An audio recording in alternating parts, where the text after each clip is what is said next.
Gwyneth Paltrow and Brad Pitt, they revealed in a joint interview with Goop that they still love each other 25 years after their split. Do any of you feel this way towards any of your former flames? Okay, we'll talk about exes in a second, but can we just talk about Brad and Gwyneth for a second? Yes, all day. We were talking about Brad and Jen ad nauseum last year. Like, are Brad and Jen gonna get back together? And then all of a sudden, this. And I didn't think I'd have the reaction I did when I was reading it. What was your reaction? My reaction was like, oh my gosh, what is?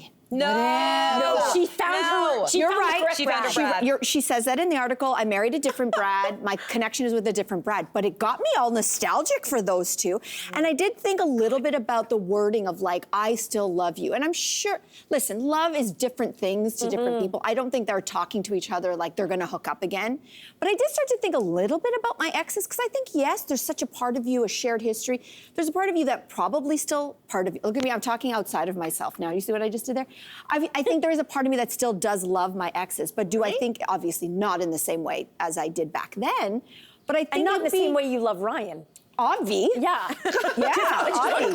Thank you. Look at Ryan. Ryan's like, yeah, thanks, Jess. Thanks for asking the question. Yeah, of course it's not the same way, but I think there's always a part of you that will hopefully love your ex. Yeah, I really agree with that. I think that there's also like this idea that love either has to be this like really romantic thing and like that's kind of it. And then other than that, once we break off from this romantic love, that it has to be this resentment or neutrality or like whatever is a really toxic idea that we have about what relationships are supposed to be.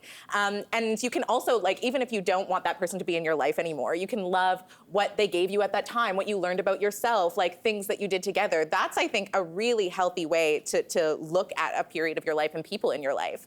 And I also think about this, like how different this is for like, especially people like the queer community, which I'm a part of. Like, I think about my partner who has had one especially like long-term ex before we were together. And like they've gone out for like dinners and beers and all of these things together. After the fact? Oh, yeah, that I know about. Go on.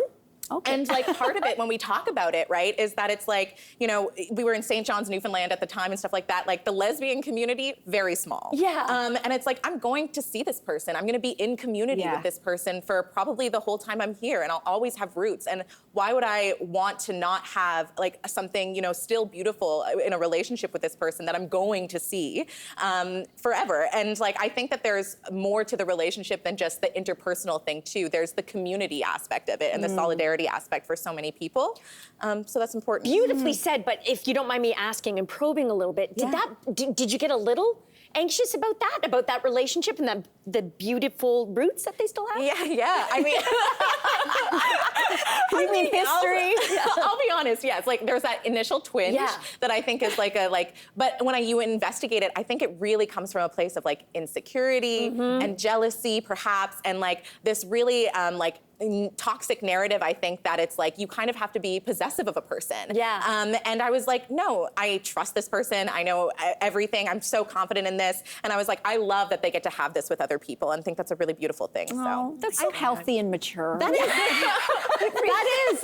You know what? You said it, and Relly, you said it. You used the word healthy. Mel repeated the word healthy and mature, and I think that those are two beautiful words that don't apply to Hollywood. And we are talking about Hollywood people here.